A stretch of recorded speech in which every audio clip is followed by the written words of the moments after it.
Hi everyone, आपके अपने YouTube channel MJ study पर आपका स्वागत है।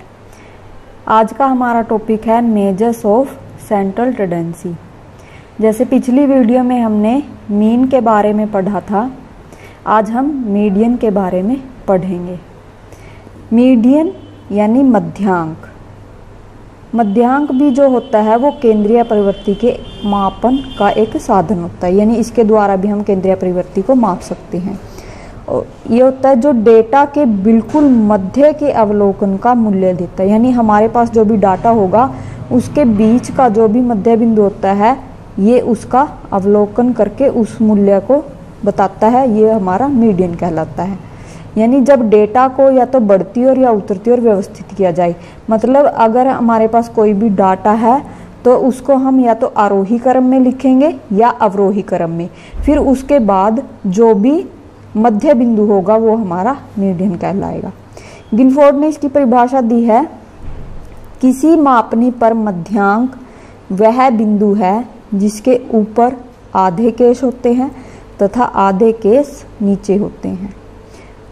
इसके लिए मैंने एक उदाहरण दिया आपको ये परिभाषा समझाने के लिए। जैसे हमारे पास ये डाटा है 3, 4, 5, 6, 7, 8, 12, ये हमारे पास डाटा है।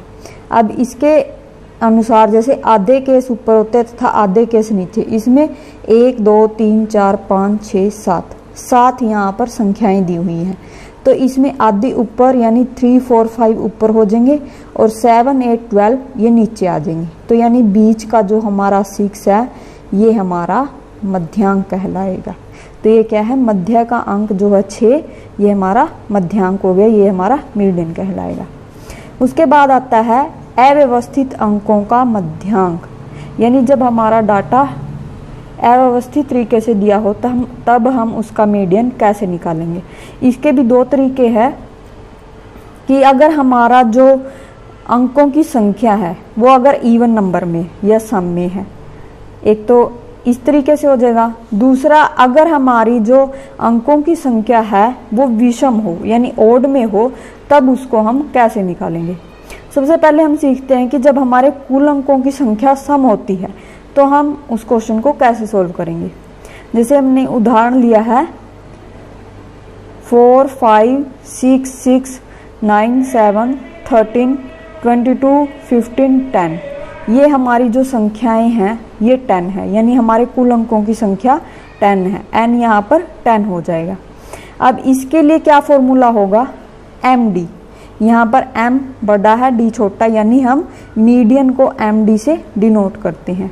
फिर इसका फॉर्मूला है the value of n/2 plus n/2 plus 1 item और अपॉन 2, ये इसका फॉर्मूला है। सबसे पहले हम क्या करेंगे, अपने डाटा को आरोही क्रम में लगा लेंगे। जैसे परिभाषा में बताया था कि उतरते या चढ़ते क्रम में उस चीज को लगाना है। यहाँ पर हमने आरोही क्रम में लगाया है, जैसे 4, 5, 6, 6, 7, 9, 10, 13, 15, 22। यहाँ पर हमने इसका फॉर्मूला रखा है। सबसे पहले हम इस चीज को सोल्व करेंगे, n/2 को। n हमारे पास यानी अंकों की संख्या कितनी है, 10, n/2 यहाँ पर आ जाएगा 10/2। ये आ गया हमारा 5th पद यानी 5th आइटम। अब यहाँ से हम काउंट कर लेंगे 1, 2, 3, 4, 5। 5th आइटम हमारी 7 है, तो इसका आंसर होगा हमारा 7। फिर उसके बाद हम इस चीज को सोल्व कर लेंगे, n/2 प्लस 1। यहाँ पर n हमारा 10 ही था, /2 5 आ गया और प्लस 1 यानी 6वां पद। ये 6वां पद यहाँ पर 1, 2, 3, 4, 5, 6, यहाँ पर 9 आ जाएगा, ये हो गया 9। अब इन दोनों का बीच में यहाँ प्लस का निशान लगा हुआ है तो दोनों का जोड़ करना है। तो इसका 5, ये n/2 का आया था हमारा 7 और n/2 प्लस 1 का आया था हमारा 9। तो इसको जोड़ के हम /2 से इसको डिवाइड कर देंगे। जैसे 7 प्लस 9/2, ये आ गया 16/2, यानी 8 हमारा यहाँ पर आंसर आ जाएगा। ये तो था हमारा जब हमारी संख्याएं जो है सम दे रखी हो। उसके बाद आता है कि जब हमारे कुल अंकों की संख्या जो है विषम हो, तब हम इसके लिए अलग फॉर्मूला लगाते हैं। इसको भी उदाहरण से समझाऊंगी।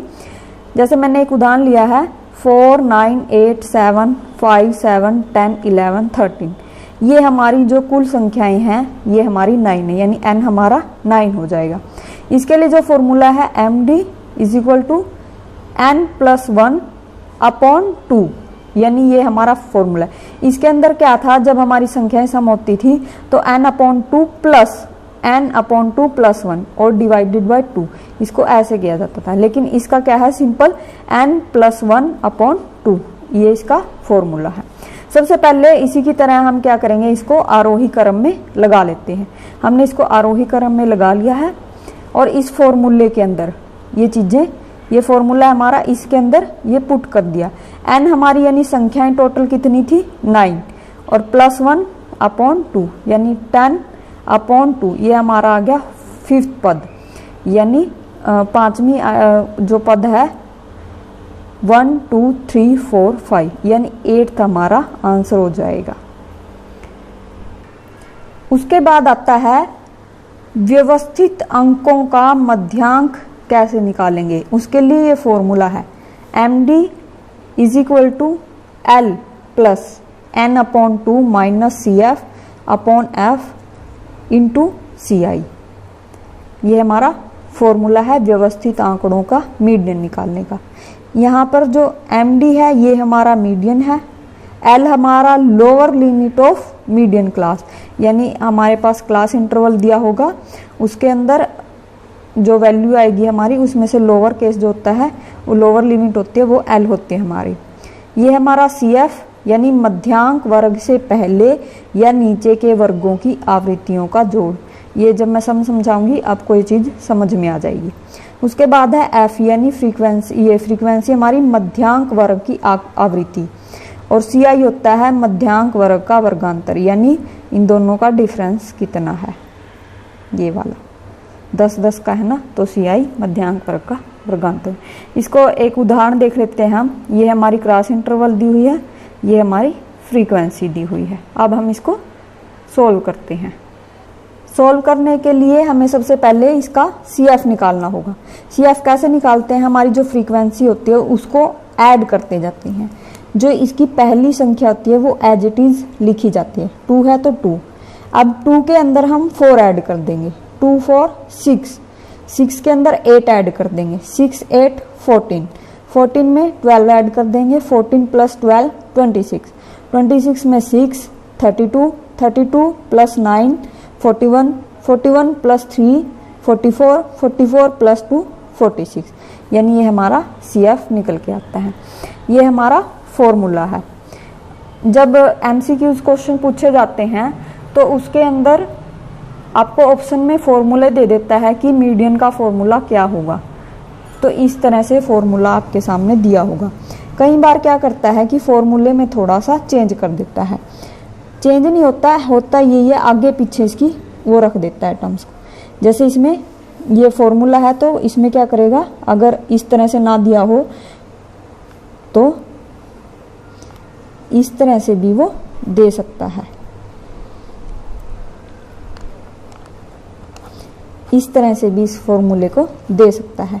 दोनों ही सही हैं आप, क्योंकि ये चीज आगे ले आएगा या फिर इसके नीचे ये वाला f लगा देगा, ये किसी भी तरीके से हो सकता है, मतलब ये फॉर्मूला होगा इसी तरह से, ठीक है। या फिर कई बार ये करता है कि ci की जगह या तो अकेला i दे देगा या फिर h दे देगा, इसमें कोई वो नहीं है, बस होगा फॉर्मूला इसी तरह से या इस तरह से, ठीक है। अब हम इसको सोल्व करते हैं।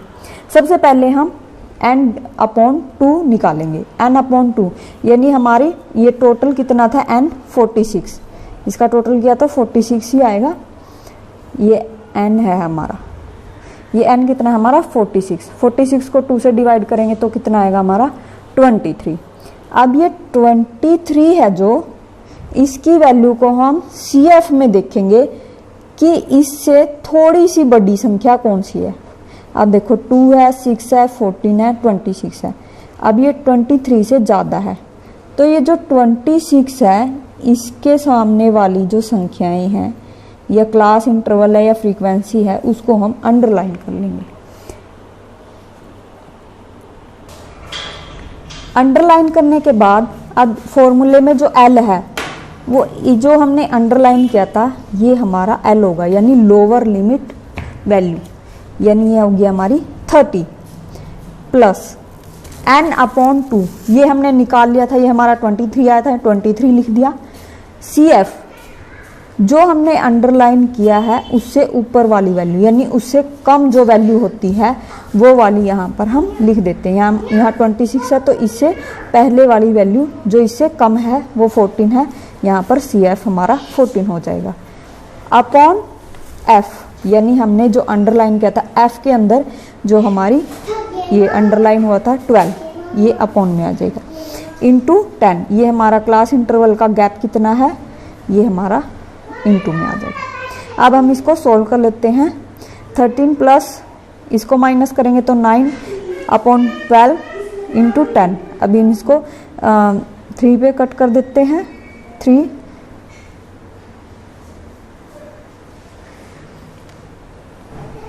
9 कट कर दिया। अब इसको 12 को कट करके 4 आ गया। अभी हम इसको कस से कट कर देते हैं तो ये हमारा सोल्व करके 13 प्लस 15 अपॉन 2। अब हम इसका एलसीएम ले लेते हैं, ये सोल्व करके 75 अपॉन 2 आ जाता है, तो ये हमारा आंसर हो जाएगा 37.5। उसके बाद आता है मध्यांक के गुण।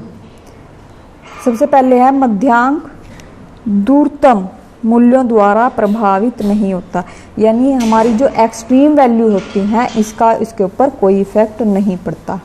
दूसरा, इसकी गणना करना है और इसे समझना है जो वो बहुत ही इजी है। आगे है मध्यांक ज्ञात करने में समय कम लगता है, यानी हम इसकी जो वैल्यू है वो कम समय में निकाल सकते हैं। उसके बाद है इसे ग्राफिकली लोकेट कर सकते हैं, जैसे हमने पीछे मीन की जो वो पढ़ी थी, इसके गुण थे मीन के अवगुण, उसके अंदर ये था कि ग्राफिकली उसको लोकेट नहीं किया जा सकता, लेकिन ये मीडियन का गुण है कि इसे ग्राफिकली हम लोकेट कर सकते हैं। आगे है इसका प्रयोग उस स्थिति में सही रहता है जब अंक वितरण अपूर्ण हो, यानी जब हमारे पास डाटा अधूरा भी होगा तो भी हम मध्यांक को ज्ञात कर सकते हैं। आगे है यह गुणात्मक तथ्यों को मापने में उपयोगी रहता है, जैसे मीन की ये अवगुण था कि वो गुणात्मक तथ्यों को नहीं माप सकता, लेकिन मीडियन का ये गुण है कि ये गुणात्मक तथ्यों को माप सकता है। उसके बाद आता है मध्यांक के दोष या सीमाएं। मध्यांक जो है वितरण के सभी मूल्यों पर आधारित नहीं होता, ये इसका दोष है। उसके बाद इसे ज्ञात करने के लिए अंकों को क्रमबद्ध करना पड़ता है, जैसे हमने लगाए थे ना आरोही क्रम में या अवरोही क्रम में, तो उसके लिए सबसे पहले हमें इसे क्रमबद्ध करना पड़ता है।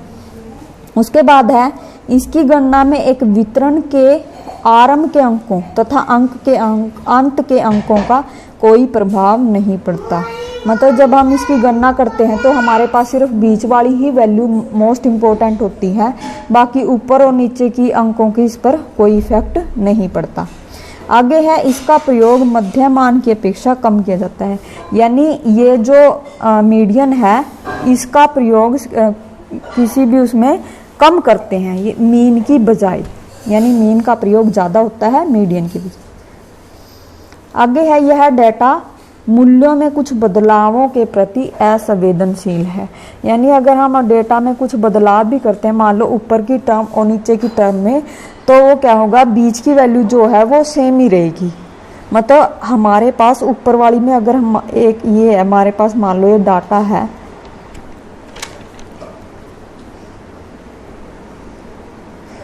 तो हम बीच की वैल्यू को लेंगे तो यानी हमारा 6 मीडियन है। अगर हम इनके ऊपर चेंज भी कर देते हैं और बीच वाली वैल्यू सेम रखेंगे तो क्या है, ये हमारा मीडियन क्या रहेगा, सेम ही रहेगा, यानी उसके अंदर कोई बदलाव नहीं होता, इसलिए क्या है ये असंवेदनशील है। उसके बाद है ये हमारा एक सम है, इसको आप सोल्व करना। ठीक है, थैंक यू दोस्तों, आज के लिए इतना ही।